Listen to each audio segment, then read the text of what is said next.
Olá, com muita frequência nos deparamos com uma questão singela no meio de tanta pena e tanta tinta falando sobre as estruturas psicopatológicas, sobre a psicanálise, a psicologia, o conjunto terapêutico de forma geral, e muitas vezes nos fazem a seguinte pergunta, singela, mas afinal, o que é uma neurose? Né? Essa neurose, o que significa? Foi preciso entrar bastante fundo no campo sintomático, em primeiro lugar, da matriz psicopatológica que deu início à psicanálise e à histeria, e depois outras, como as neuroses obsessivas e fobias, conjunto o qual Freud chamou de neuroses transferenciais, por conta da relação, com a representação do analista que se mantinha dentro do processo clínico, e depois a psicanálise foi se avançando, foi se colocando perante outras configurações psicopatológicas, como as psicoses, as perversões, mais recentemente, os transtornos narcísicos, transtornos borderlines, dentre outros.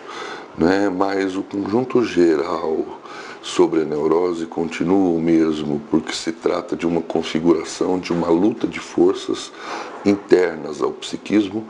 E de que forças seriam essas?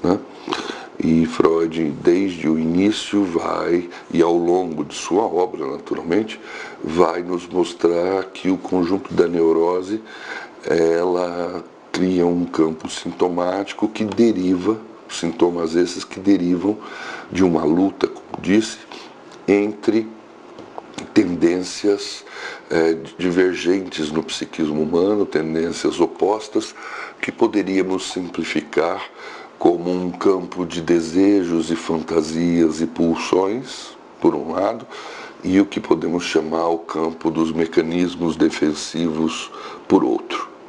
Da luta entre essas tendências, se forma o que Freud diz a respeito do sintoma, que ele seria uma formação de compromisso, uma solução de compromisso também, como dizem alguns.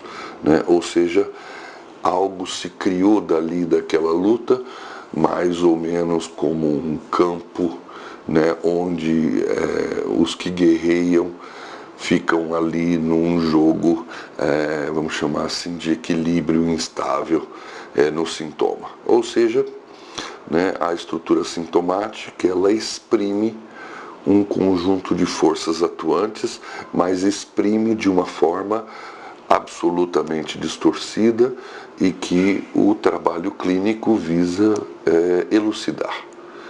E esse trabalho de elucidação é um trabalho bastante complexo, é um trabalho que envolve uma persistência, um campo de interpretações por parte do analista e o recebimento disso e as ressonâncias disso no psiquismo do analisando, no sentido de podermos vislumbrar alguma possibilidade de mutação ou de mutabilidade no conjunto de forças que estão atuando naquele mal-estar psíquico, naquele sofrimento psíquico daquele analisando, daquele ser humano. Em outras palavras, então, o que temos na neurose é uma luta ligada ao que podemos chamar assim o conjunto de pulsionalidades da circuitaria pulsional do sujeito, em que se trava uma luta contra determinadas buscas ou demandas dessa circuitaria, dessas tendências pulsionais e afetivas, que seriam, por assim dizer, incompatíveis com o conjunto do eu. Em outras palavras, o eu opera o campo defensivo no sentido de que certas coisas incompatíveis com sua própria imagem fiquem à margem. Ficam à margem, mas não ficam mortas. Em outras palavras, se cria o que Freud chamou o campo do reprimido e o também consequente retorno do reprimido, e esse retorno do reprimido se daria na via dos sintomas. Sintomas esses que, por sua vez, atingem o eu. Né? Atingem o eu com sua estranheza, por vezes com seu absurdo e etc. Em outras palavras, a operação defensiva do eu não expurga por completo o conjunto de tendências que ele visava expurgar quando da efetividade do uso dos mecanismos defensivos contra aquelas tendências. Né? Assim sendo, a neurose nasce de certos temores, de certas angústias ligadas a um conjunto de demanda erótica, afetiva, né? E mesmo de uma pulsionalidade ligada à destrutividade, à agressão. Né?